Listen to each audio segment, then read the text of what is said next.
I'm struggling to find the words to sum up how I feel right now. It's a whirlwind of a lot of things. Elated, obviously, is one word that comes to mind. But I just cast my mind back to when David Moyes came back to this club and how far the club has progressed over time. As West Ham fans, we sound like a broken record when we talk about what the situation was like in December 2019 compared to what it is at the time of recording.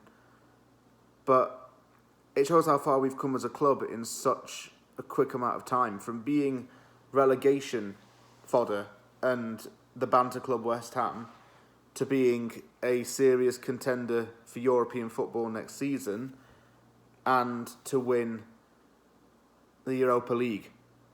Because we're now through into the semi-final and potentially 2 games away from going to Sevilla for that final. And I would say it's the stuff that dreams are made of. But there's no secrets to this. There are no dreams. It's just hard work, commitment, dedication, and resilience from all of those players and the coaching staff.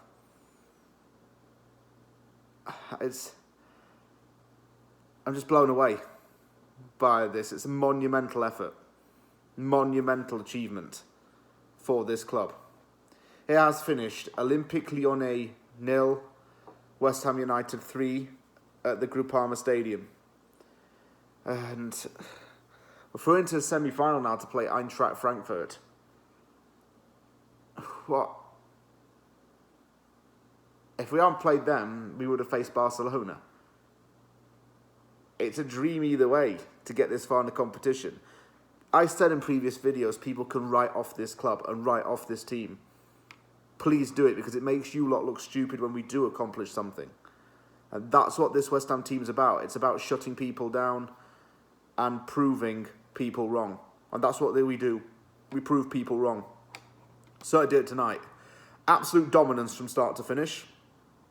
I think the first team to score would have a real foot in the game. West Ham scored arguably against the run of play and against the flow of play, but West Ham just got the job done in quite a crushing fashion. Lyon fans were leaving on 75 minutes. They were done. There were boos at full time. Not on our end though. Those fans who made that trip out to Lyon left feeling proud, overjoyed, and thrilled. Once in a lifetime opportunity for sure. Drink it in. And live for this moment, because we will probably never get this kind of experience again in our lifetimes. I'll start off with the team lineups. Areola back in goal. Diop in defence in the place of the injured Kurt Zouma. Lanzini playing in front of Rice and Souček. I wanted West Ham to pack the midfield up like I said in my preview, and they did just that. I think as tight as things could be. Within the first minute, West Ham had a chance. Fornals dragged a shot wide of the goal. And the initial thought was that we'd get a foot in the door early on in the game. Wasn't to be, because Lyon were on top after, attacked into space and with bodies, especially harassing the middle. That middle part of the pitch. Dembele was on Diop all the time and was trying to get past Diop. Those two were playing in front of each other. Lanzini dropped back as well. He was dropping back so he could begin counter-attacks, if need be. Toko Ekambi hit the post. He hit the inside of the post as well from a tight-range shot. And then the subsequent effort from a fellow teammate went over the bar. Johnson played that onside, which didn't really help. And I thought Johnson had a pretty bad start to the game, but he eventually got better. And Diop, he didn't do anything in the end that caused us to concede a goal. So I suppose I have to give him that. But he didn't start off the game great either. I don't think. Lyon's crossing was excellent in that first half. Excellent pinpoint crossing. Just so accurate. There was one particular cross that came in. Sofel didn't react to it and had to scramble the ball away, which was hectic and panicky. And that wasn't the kind of tone I wanted us to set for the game. I wanted us to set a calm, relaxed, and composed tone so that we could take time to move the ball, to make those decisions, and to work out how to score rather than doing everything on a whim or rushed. Fornal's hold-up play was fantastic in this game. Let me talk about this. Fornal's hold-up play allowed Ben Johnson to cut in from behind and to subsequently get into crossing positions. It was the same thing with Mikel Antonio as well. Lanzini was able to run on the wing a little bit and run on that channel a bit to set up Antonio so that Antonio could cross from the edge of the area. That was what worked well. It was like a midfield wing-back type of system, if you want me to put it that way. Antonio put a cross in and Jarrod Bowen got his foot on it, but it was wide. Really, really good chance, but the cross was a little high and Bowen couldn't control it properly. But on 37 minutes, West Ham got a goal. And it surprised me. Surprised me that this happened. Best £2 million ever spent on a player is obviously Craig Dawson. Showed why with this. Fornals whips in the corner. I think that the Lyon players assumed Diop would get to it first, given that he was actually closer to the ball than Dawson. So Dembele's actually marking Diop, but he forgets to mark Dawson. Dawson's kind of got a free header from quite close range to put it in. Dawson puts it into the net, and the West Ham fans go mental. I was screaming when that went in, because I wasn't expecting it to happen, but it did happen. So, hey, goal's a goal and you take it. It serves Dembele right for doing this last week. Because has he not learnt from the Romero effect? I'm going to start calling it the Romero effect. Because when Christian Romero has got cocky, i.e. by shouting in the player's face or spitting on Fornals or what have you, it always ends up with his team, aka Spurs, conceding a goal. Dembele did the same thing. You know, wink, conceded a goal. Don't be an absolute mug, mate. Just saying. Diop provides the cover to allow Dawson to head the ball. And it's the off-the-ball trickery that actually helped this goal. You just need to look at it on the deeper replays.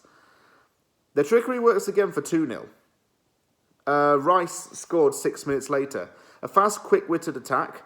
Johnson architected this with a cross, which was cleared out. There were 3 West Ham players in the box. Rice could have passed, but decided to take the shot instead. And when he took that shot, I just had a feeling it was going to go in.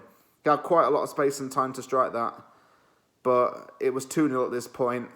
The 2-0 gap on the aggregate scoreline. It's now 3-1 to West Ham on aggregate at this point. Very good half. One more goal is all we needed. And just make sure that Lyon didn't score. And Lyon did make some changes at half-time. Ndombele and Favre off. On comes Lucas Paqueta and Tete. 2 Brazilians coming on. 2 very good midfielders. These guys would add to the attacking unit due to the flair, powerful shots, and crossing ability that they have. Paqueta's particularly has crossing ability on him. That's why a few clubs in Europe want to sign him, because he knows how to assist from crosses. Antonio wins the ball, holds it up to Fornals. Fornals with a lovely low pass that curves into the path of Jarrod Bowen. Bowen goes one-on-one, on his weaker foot, strikes it, goal on 52 minutes. Fornals uses quick one-touch passes to open the space. He had 2 assists in this game, and his passing was just perfect from the midfield into the attacking zone. Lyon's chances were just too over-exaggerated or too detailed. It resulted in efforts going off target. Dembele was off target.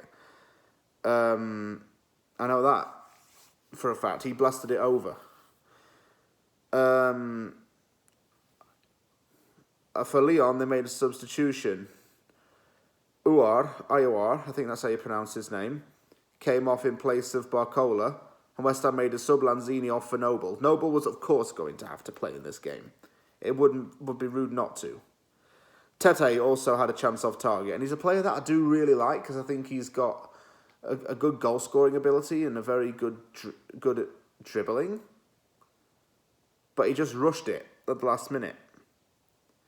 Antonio got the assistance that he needed from his teammates. He wasn't just running all on his own. He actually got assistance and players who could get the ball off of him when he started to look a bit run down in the final third. And that helped a lot. Antonio actually came off and on came Yarmolenko, just for a few closing minutes. Denayer came off for Real Adelaide, that was a Lyon substitution. Real Adelaide used to play for Arsenal back in the day. He was part of their academy setup. And Declan Rice came off for Saïd Benrahma, and that was on the 90th minute. Other than that, there wasn't really a hell of a lot to talk about in the second half, apart from the Bowen goal and Fornals' assist. Those were the two main things that I wanted to talk about. The second half, just more the same thing from West Ham. Just keep going at them, hassle the opponents a bit, and work hard. You could tell there was a lot of hard work in that because the players all joined in with the celebrations at full time. I think there were 4 players who stayed behind to come out of the tunnel in order to clap the away fans and show some appreciation for the away supporters. And that was a really nice gesture.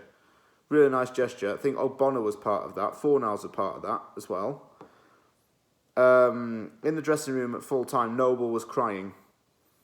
He was emotional because he's not got long left in terms of games. We know that he's retiring. This is the perfect way to close out his career. These are the things that he's worked hard for. With all his loyalty to West Ham, players like him don't come around very often. And certainly won't at this club for a very long time, in my opinion. He did really take that in, all those emotions. And as did us fans, we took in those emotions. It was a fantastic day. I'm really, really proud of this team. Really proud of these players. And now we've got Frankfurt up next, which is tough. That's going to be a difficult one. And I'm actually nervous to play them. I mean, you go to the new camp and you score 3 goals. You're in dreamland and you're pretty much through. You have to score 3 goals at the new camp in order to go through. Frankfurt, I don't know what to expect from this. They are a very good team, actually. They're quite a popular team in the Bundesliga. And I'm not going to start saying that it's an easier route than Barcelona. It's not. But we've got to go there and just stick to what we know and get a job done as best as we can. That's not for a while now, so we have time to rest for now. We return to England and we go against Burnley on Sunday. Thank you very much for watching this video of the aftermath. If you like the video, hit this like button. Don't forget to subscribe for more content. Take care, everybody. Hope the hangover's not too bad when you wake up, and I'll see you all soon.